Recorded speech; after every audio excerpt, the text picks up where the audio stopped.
Hey guys, Tarke here, and this is my Lightning Trap 2.0 update for everyone who League started on my Lightning Trap and has been enjoying it, or anyone who hasn't played it yet. Just a few thoughts and what I'm doing with the build. So, I've played about 3 or 4 different characters this league. The Lightning Trap was my League starter, and I absolutely adored it. Every single build I've played since has felt just not as good. Lightning Trap is amazing for Legion clearing. Trappers have amazing map clear and amazing boss damage. Of everything I've played, the Lightning Trapper has been the best Legion clearer. It feels great in emblems, it feels great in everything. It's not Essence Drain Contagion, so it's slightly more interesting. That is also a very good option. So why am I looking at a very beautiful looking Scion Tarke Electric Boogaloo? I kept going back to my SAB. I'd play other builds like 90, go back to my SAB, play my SAB for a few levels. I was power farming low tier maps and monoliths, but the tankiness was a bit of a concern. So I was like, how can I make it feel a bit tankier? So I'll show you the tree. I used this tree, these nodes here, and one of the new timeless jewels, which I'll show you. And I made the tree feel a lot tankier by dropping Acro Phase Acro, and I'll leave a link to that tree for anyone still playing the SAB version. But I prefer the new Scion version, which I'll explain after this. So this is one of the new timeless jewels. What timeless jewels do is they transform the nodes. A lethal pride, that's the Kurui jewel of Kilova, transforms big notables into chance to block attack damage is doubled, chance to block spell damage is doubled. You take 50% of damage from blocked hits. Basically, with how I changed my Saboteur tree, I had about 5.5k life, about 1.5k energy shield, and I had 75% attack block, and about 50 to 60, depending on my gear setup, spell block, with 50% of hits just cut in half. This made the build feel a lot tankier. By just reducing nearly all damage you take by 50%, you don't ever really get one shot. In conjunction with that, I used a Shaper Shield with gain % life on block. This was a very good combination. I had the Tinker Skin. You can use other chests. I was using it because I had a 6-link Tinker Skin. But I had the 6-link Tinker Skin, which was restoring life, restoring energy shield, and then I was reducing all incoming damage by half and then restoring life on block. It felt good, but it still didn't quite feel tanky enough. Anyone still playing SAB though, I would highly recommend that setup. And where I placed this jewel was here. I slotted it in right here, took melding, and I transformed Pain Attunement. Another place you can put it is here to transform Mind over Matter. So those are the main places. Again, you can only put it somewhere where there's a notable to transform. I'm, however, planning a new Scion tree, not around this jewel. This is a very powerful jewel that I could recommend to a lot of people. I'm planning on messing around instead with a Rokita Jewel. Sorry, well, a Doriani Jewel. I'll explain the Rokita Jewel afterwards. So what this jewel does, which is very interesting, is it transforms the notable to 50% of non-chaos damage taken bypasses energy shield. So that means, anything which isn't chaos bypasses your ES, 50% of it. But you also gain 20% of your maximum life as extra maximum energy shield. Since I have this Tinker Skin, I found that the recovery it was giving was really powerful. For anyone who doesn't know, I think I have it floating around. Here we go. It gives 50 energy shield when a trap is triggered and 100 life. And it felt actually surprisingly good having that sustain there. So by using this jewel,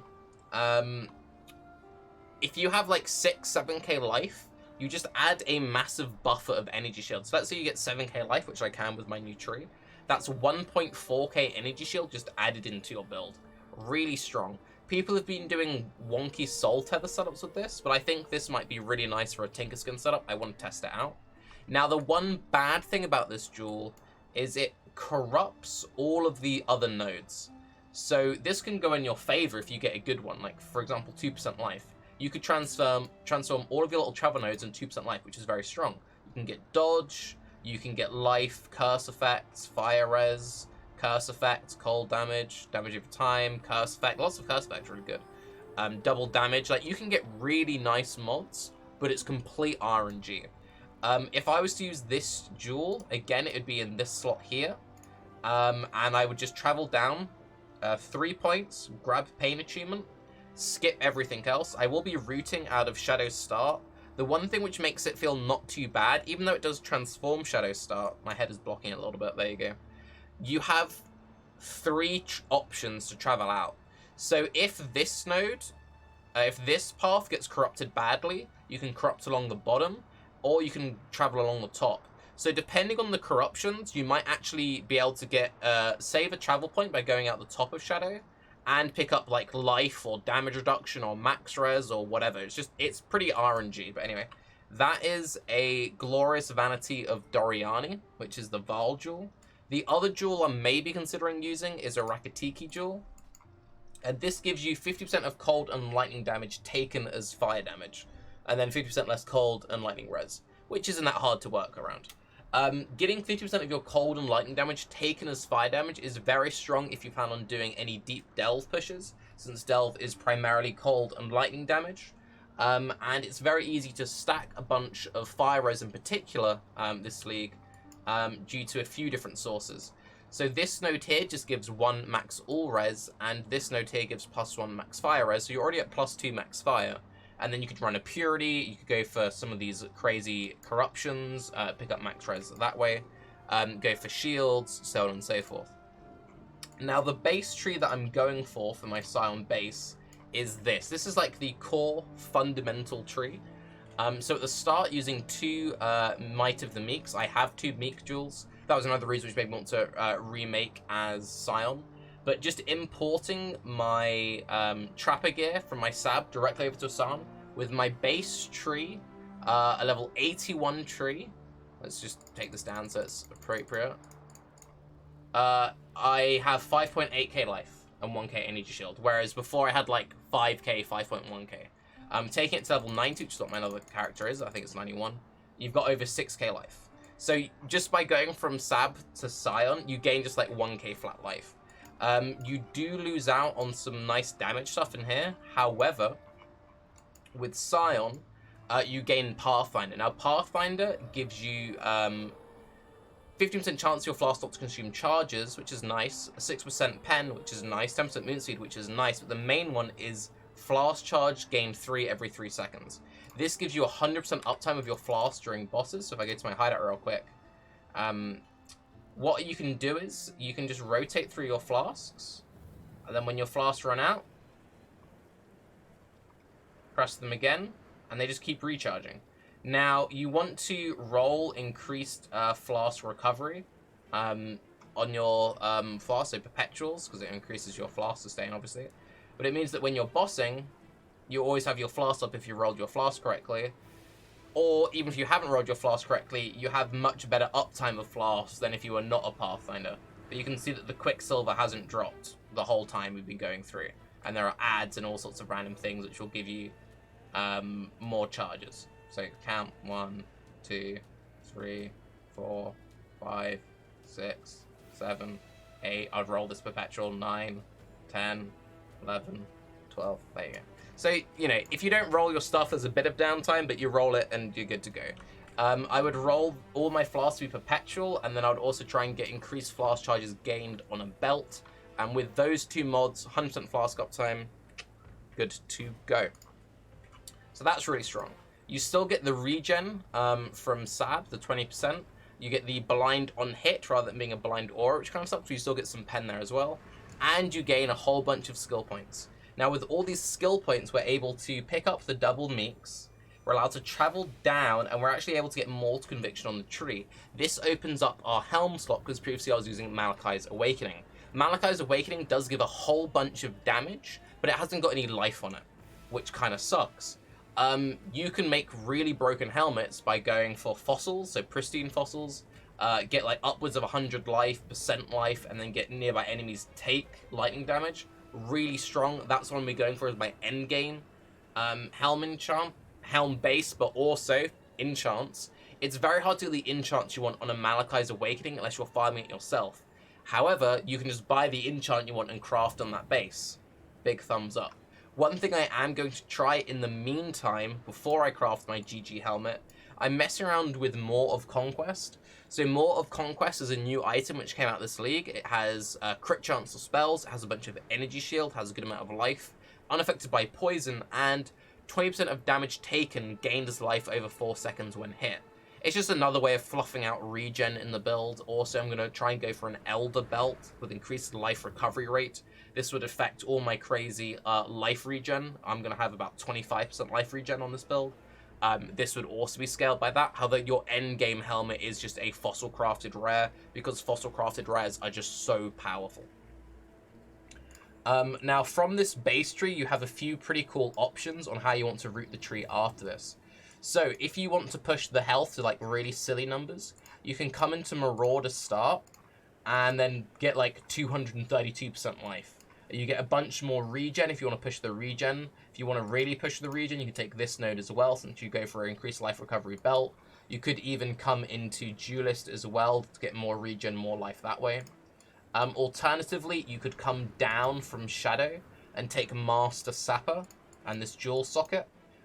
This would allow you to drop the Tinker Skin, not have to run charge traps, and still have Frenzy Charge generation. This also gives up to 2 additional traps placed at a time, which is very nice for pre-bursting bosses. It also gives a little bit of trap trigger AoE and a little bit of trap throwing speed, so this is very powerful points to go for. Alternatively, you can chase Frenzy Charges, Power Charges. You could come across into Witch, grab Alchemist, Flask Effect is very powerful.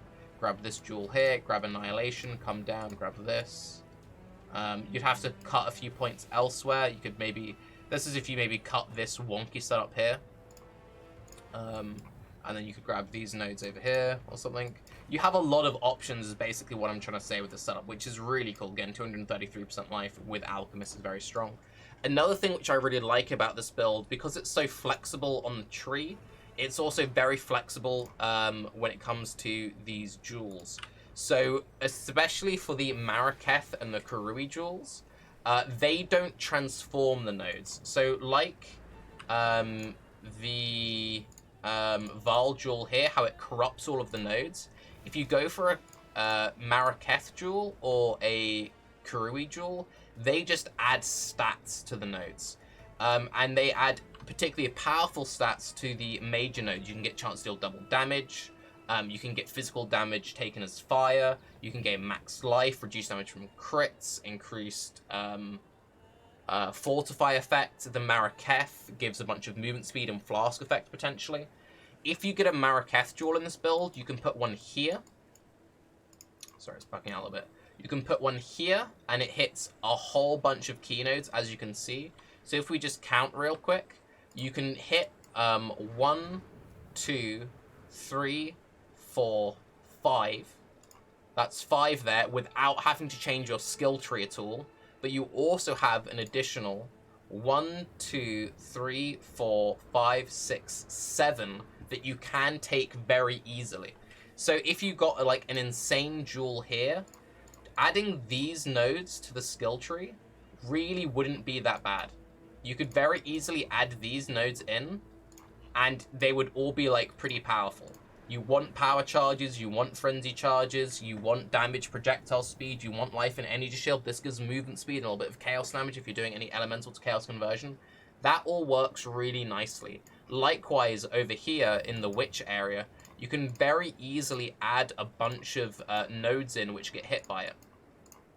So if you see this jewel here, with this jewel here, you can proc Lord of the Dead for 1 point if you get a good one. You can hit both Frostwalker and Lightning Walker very easily. If you're using a shield, you can grab Arcane Guarding very easily. You can also grab Blast Radius for 3 points if you've got a particularly strong one. It's really powerful, some of these mods. Like, these can be disgustingly strong. So having this level of flexibility on the tree is really nice. If you have loads of money, you can still go for the Unnatural Instinct setup, which is still very powerful in this part of the skill tree. It gives a whole bunch of movement speed, spell damage, a little bit of life, a little bit of crit. So basically, this tree just scales harder than the Saboteur with gear investments, and you can go crazier on the Timeless Jewels. It has more points, which makes the build just more flexible all around. But most importantly, it looks better in MTX. So what more can I say? I've also been, just to quickly talk about MTX a little bit, I've been on a clean MTX like trend recently. I'm trying to strip my MTX back as much as possible. So obviously I've gone for a chest which makes it completely invisible. Now this is only possible through some incredibly generous people over on my Twitch, so thank you. I've been fully upgraded to the Crucible supporter pack. Half of that came from Twitch chat, thank you very much.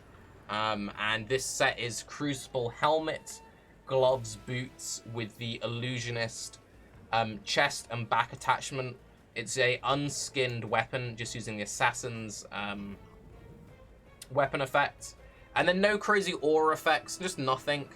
Using base Electric Aura, and then double Cult of Apocalypse Pet, because double pet is way cooler than the set. But yeah. MTX looks better, way more defensive, way more flexible with the cool new Timeless Jewels. Would highly recommend Scion. For people playing Saboteur, it's still completely fine. It's perfectly viable. I just had a bunch of really expensive gear. Also, one thing I nearly forgot to mention, Tempered Flesh is ridiculous. So Tempered Flesh right here is giving me 74% crit multi. Pretty good. 74 crit multi is pretty bloody good. So that is another reason why I wanted to travel into this part of the skill tree, rather than using the helmet. So by dropping the helmet, I get to use a much more defensive helm, and I get to pick up a 74 crit multi jewel. Upgraded Tempered Flesh also gives a bunch of physical mitigation. This league is very heavy on physical damage, so with upgraded physical mitigation here, physical mitigation through Soul and Steel, you can also go through endurance charges for more life regen, more Physmit memes. There's lots of things you can do there, but anyway, I'm Tarke. This is my updated Scion tree. I will keep you guys posted on where I decide to take the build from here, how I decide to route it, but anyway, hope you all have a wonderful day. Path of buildings will be linked down below. Let me know if I've missed any Timeless Jewels that you think would be particularly powerful in this build. Bye-bye.